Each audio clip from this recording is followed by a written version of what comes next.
participer à ce colloque. C'est pour moi le premier. Je pense une série de beaucoup d'autres, de rencontres avec les parents, mais avec les professionnels et les politiques. Ça devient important, moi, au vu de tout ce que j'ai entendu, de tout ce que j'ai découvert, effectivement, c'est un véritable scandale qu'il ne faut surtout pas taire. Et tant mieux si aujourd'hui, on peut le dire. Voilà. Alors moi, c'est vrai que j'ai écrit ce livre, j'ai pris mon bâton de pèlerin, je savais pas que j'allais faire 5 jours. Mais ma foi, on fait de fabuleuses rencontres aussi, donc des fois, j'ai envie de dire merci Laze. On apprend plein de choses, on se cultive, c'est pas mal. Mais en écrivant ce livre, je me suis toujours dit que ça serait un document de travail, surtout pas qu'un unique témoignage. Et alors, j'ai pris mon bâton de pèlerin et je fais le tour des députés et des sénateurs. J'ai rencontré Madame Perrine Goulet, qui a été très courageuse à l'Assemblée nationale de dire qu'elle avait été placée. Madame Perrine Goulet, je l'ai rencontrée. Et je suis montée au Sénat la semaine dernière pour rencontrer le sénateur Xavier Iacovelli, et qui me convie effectivement à participer à son groupe de travail le 13 mai. Donc, j'ai invité une table ronde. J'en suis assez heureuse. Et alors, tout à l'heure, on a un avocat qui a quand même mentionné le fait d'être un peu leader, enfin, de monter un collectif, un peu comme les Gilets jaunes. Hein. Il a parlé de gilets. Hein. Moi, il faut avoir une couleur pour ses enfants. Alors, je sais pas quelle couleur, mais pour violette. Pourquoi pas? Qui est d'accord pour les gilets violets? Donc, je l'ai interpellé tout à l'heure parce que c'est bien beau de dire les choses, mais après, moi, je pense qu'il faut le faire. Donc, je suis allée le voir et je lui ai dit, monsieur, nous n'avons pas la capacité que vous avez, vous, en tant qu'avocat, de dire les choses, même si on sait les dire. Hein. Non, on va dire violet. C'est joli, violet. Et je l'ai interpellé en lui disant, monsieur, on a besoin de vous. Vous venez de dire quelque chose d'extrêmement intéressant. Et si vous êtes courageux, eh ben, prenez la parole et soyez le leader d'un collectif et d'un mouvement de gilets violets pour ces enfants-là. Il m'a dit oui. C'est pas tombé dans l'oreille du sourd. Il m'a demandé de faire une liste. Donc, on va faire cette liste ensemble là avant de partir.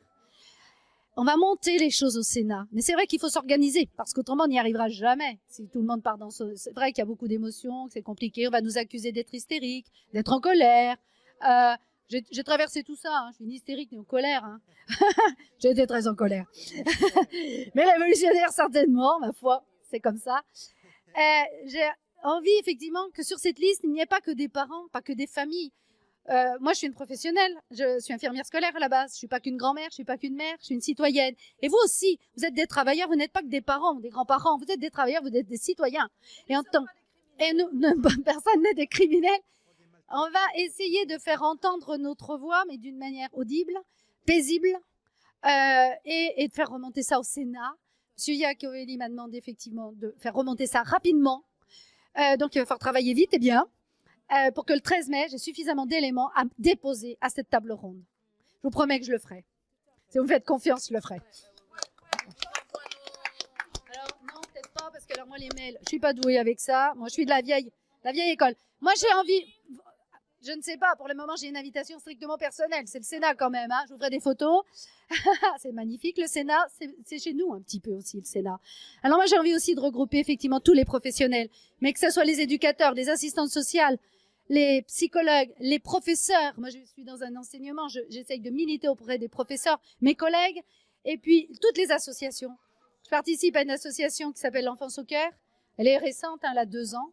Il y a une avocate qui sera certainement ravie aussi de vous aider parce qu'elle milite énormément contre le placement abusif et elle fait un travail extraordinaire pour des familles. Si vous avez besoin d'aide, appelez-la, appelez l'Enfance au cœur. C'est Madame Serrada, Maître Serrada. C'est Serrada. Et elle est venue pour moi, elle fait des choses extraordinaires, elle bosse beaucoup, effectivement. Mais c'est vrai qu'il faut une action collective, et c'est-à-dire que les associations se regroupent, ne soient pas les unes contre les autres. Ce ne sont les enfants de personne, à part ceux des parents, mais pas des associations. Faites un appel collectif. Vous savez certainement mieux faire que moi. Moi, je suis sur Facebook et sur Twitter. J'écris de temps en temps 2-3 choses assez polies quand même. Mais faites des appels collectifs pour que les gens se regroupent et fassent un vrai mouvement pour que tous ces enfants même si quelquefois ils doivent être placés, soient traités du meilleur possible et qu'on n'oublie pas leurs droits surtout. Et excusez-moi. alors on va monter la liste. Donc, si je puis me permettre, je prends la parole, c'est moi qui filme. Aujourd'hui, 6 avril 2019, va commencer une action collective à partir de ce lieu, avec Maître Laurent Hincker comme avocat, pour porter l'affaire des placements abusifs d'enfants contre l'État, les services sociaux et les personnes concernées, en particulier les individus, de façon à rétablir le droit en France, rétablir le droit naturel, le droit familial et la vie comme nous l'aimons. Voilà. Je vous repasse la parole, madame. Moi, j'ai pas grand-chose à dire maintenant. Sinon, faisons cette liste maintenant. Je viens de Lyon, alors je fais des allers-retours à Paris. Ça coûte cher, mais j'adore Paris. J'adore être à Paris. Alors, on va la faire. Voilà. On va la commencer. Merci. Pour moi, ce que j'ai découvert là était inacceptable. On m'a demandé d'accepter l'inacceptable. Je l'ai pas accepté. Et pour moi, je pense que la fin de ma vie, j'espère qu'elle sera longue encore, je l'avouerai à cette cause-là. Et je ne cesserai de penser qu'il nous faudra des excuses du gouvernement à tous ces jeunes qui sont à la rue, à tous ces parents qui souffrent, parce que on n'a pas à vivre ce genre de choses dans un pays qui se dit être le pays des droits de l'homme. Et aujourd'hui, je milite pour les droits des enfants. Donc nous avons assisté aujourd'hui au colloque de Violette Justice, donc le 6 avril 2019, donc à Fontenay-aux-Roses. Et il est vraiment important que toutes les personnes, toutes les familles se regroupent autour d'un comité ou d'un autre de façon à ce qu'on puisse faire monter au plus haut les paroles des parents. Les parents ne sont pas du tout écoutés lorsqu'on essaye de faire remonter les informations sur l'état dans lequel on voit nos enfants à l'aide sociale à l'enfance aujourd'hui, en état de choc, en état de déscolarisation. Et il est vraiment très très très important que les parents puissent témoigner avant que M. Taquet finisse sa réforme de l'ASE, parce qu'autrement, nous avons l'impression que cette réforme va partir dans un mauvais sens, c'est-à-dire que ça va être pour donner des budgets supplémentaires à l'ASE et malheureusement ne pas du tout favoriser les familles détruites par des placements abusifs et illégaux, et qu'il faut absolument que les paroles des familles et des enfants soient entendues.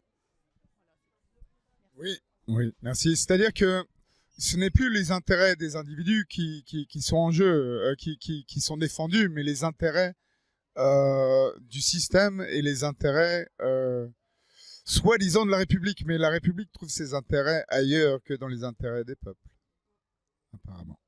Merci beaucoup, Madame Pest.